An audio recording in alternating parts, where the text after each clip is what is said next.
Hey rock and rollers, Clayton here from Smith Social, digital marketing social media specialist. I've been working with a client recently, a small business owner, just a one-man show, who's looking to improve his social media. And I put together some tips for him in a follow-up email after our strategy session. And I thought I'd get them across today because I think more discussion on social media for small businesses in Perth is helpful. And so if any small business out there can get some value out of these tips, I just want to help. So let's talk about number one, because I think number one was actually start an Instagram page, but we'll call that let's not make that a tip. That's kind of obvious. But I think there's a ton of organic growth opportunities that are still available on Instagram. Facebook, not so much. I wouldn't neglect it, but I think there's still a heap of organic posting opportunities and growth opportunities on Instagram. So we were talking about getting his Instagram started.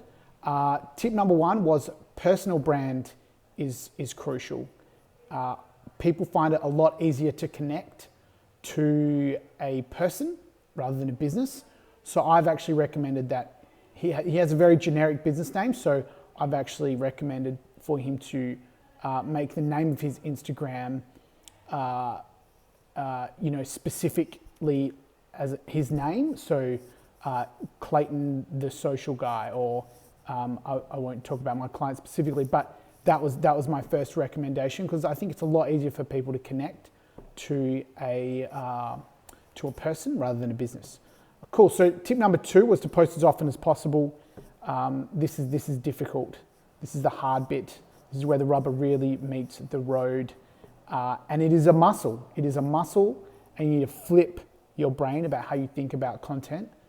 But we could do a whole video on that, and I might do one if everyone would like to see one on getting that muscle cranking for creating content.